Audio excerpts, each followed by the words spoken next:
আসসালামু আলাইকুম রহমতুল্লাহ। সবাইকে শুভেচ্ছা জানিয়ে computer tricks and tips related প্রথম ভিডিও শুরু করছি। এই ভিডিওতে আমরা দেখব কিভাবে অটো রিপ্লেস অপশন ব্যবহার করতে হয় এবং কিভাবে অটো টেক্সট অপশন ব্যবহার করতে হয়। প্রথমে আমরা আমাদের মাইক্রোসফট ওয়ার্ড প্রোগ্রামটি ওপেন করে নিচ্ছি। এখন দেখুন, আমি যদি এমএআই লিখি তাহলে আমার পুরো নাম চলে আসছে। আবার যদি এলই লিখি, দেখুন আমার ডেসিগনেশনটা চলে আসছে। অর্থাৎ আমরা 2 বা 3টে অক্ষর ব্যবহার করে কিভাবে আমরা কোনো নাম বা কোনো বাক্যকে আমরা কিভাবে সেভ করে রাখতে পারি, সেক্ষেত্রে আমাদের সময় সাশ্রয় হবে।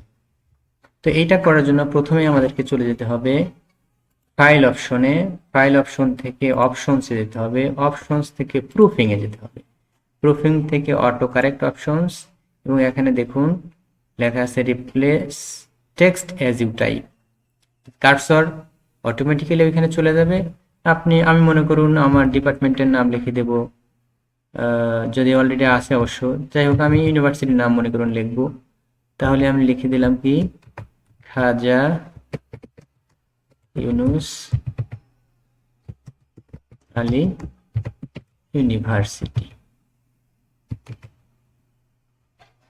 লিখে দিলাম। লিখে দিয়ে অ্যাড করলাম, ওকে দিলাম এবং আবারও ওকে দিয়ে বের হয়ে আসলাম।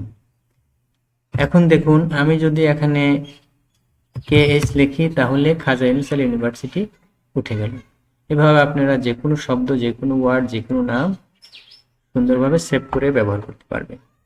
এরপরে দ্বিতীয় যেটা আমরা দেখব সেটি হচ্ছে auto text. Auto text option ব্যবহার করার জন্য প্রথমেই আমরা সিলেক্ট করে নেব, অর্থাৎ যেই টেক্সটকে আমি অটো টেক্সট হিসেবে সেভ করব সেটা প্রথমে সিলেক্ট করে নেব। সিলেক্ট করে নেওয়ার পরে ইনসার্ট মেনুতে যাব। ইনসার্ট মেনু থেকে টেক্সট বক্সের পাশে দেখবেন কুইক পার্টস আছে, একটা গ্যালারি আছে। গ্যালারিতে ক্লিক করবেন। ক্লিক করার পরে আমরা একদম শেষের যেই মেনুটা, সেটা save selection to quick parts gallery, এখানে আমরা চাপ দিলাম।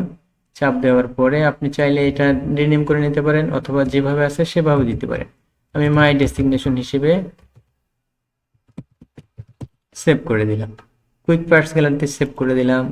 সেভ করে দেওয়ার পরে আমি যদি এখন এখানে অ্যাড করতে চাই তাহলে আমি কোথায় যাব? ইনসার্ট মেনু থেকে কুইক পার্টস গ্যালারিতে দেখুন মাই ডেসিগনেশন হিসেবে আমার একটা অটো টেক্সট জেনারেট হয়ে আছে। আমি এখানে চাপ দেব। যতবার প্রয়োজন, যত ফাইলে প্রয়োজন আমরা এটাকে বারবার ব্যবহার করতে পারবো। তো এইভাবে আপনি একটা প্যারা অথবা একাধিক প্যারা বা 2-3 পেজ পর্যন্ত কোনো টেক্সটকে আপনি সেভ করে রাখতে পারবেন। দেখুন, আমরা যদি কোনো আবেদনপত্র, আমাদেরকে বারবার কোনো আবেদনপত্র লিখতে হয়, সেক্ষেত্রে যদি আমরা বারবার আবেদনপত্র কপি পেস্ট করি, তারপরে আবার সেটা কারেকশন করি, সেটা একটা সময় সাপেক্ষ বিষয়। সেই ক্ষেত্রে আমরা যদি কোনো রিপিটেড কোনো ফরম্যাট ব্যবহার করতে হয় তাহলে আমরা একবার সেভ করে রাখবো, বারবার সেটাকে ব্যবহার করতে পারবো। যেমন মনে করুন আমি একটা ফাইল যদি ওপেন করি, তাহলে মনে করুন আমি অ্যাপ্লিকেশনের একটা ফরম্যাট চালু করে রাখতে চাচ্ছি, সেভ করে রাখতে চাচ্ছি অটো টেক্সট গ্যালারিতে। তাহলে আমি প্রথমে কি করব? প্রথমে এটাকে সিলেক্ট করব। সিলেক্ট করার পরে আমি ইনসার্ট মেনুতে যাব। ইনসার্ট মেনুতে যাওয়ার পরে কুইক পার্টস গ্যালারিতে যাব। যাওয়ার পরে আমি এই save selection to quick parts gallery এখানে গেলাম এবং এখানে লিখে দিলাম অ্যাপ্লিকেশন ফরম্যাট। অ্যাপ্লিকেশন ফরম্যাট আপনারা যেভাবে সুবিধা হয় বুঝতে সেভাবে লিখতে দেবো। এরপরে আমরা গ্যালারিতে এসে আমরা যদি অটো টেক্সট করে দেই, অটো টেক্সট গ্যালারিতে সেভ হয়ে থাকবে, আর না হলে কুইক পার্টস গ্যালারিতেই সেভ হয়ে থাকবে। আমরা ওকে দিলাম। ওকে দেওয়ার পরে আমরা যদি এটাকে এখন মনে করুন ডিলিট করে দিলাম, আমার এখন প্রয়োজন, তাহলে জাস্ট আমরা যাব কোথায়? কুইক পার্টস গ্যালারি, এবং কুইক পার্টস গ্যালারিতে গেলে অটো টেক্সটের নিচে দেখুন এই যে আমাদের অ্যাপ্লিকেশন ফরম্যাট আকারে সেভ হয়ে আছে। এটা কিন্তু সুন্দরভাবে সেভ হয়ে আছে। তো এইভাবে আমরা চাইলে 2-3 পাতা বা অসংখ্য পাতারও অটো টেক্সট সেভ করে রাখতে পারি।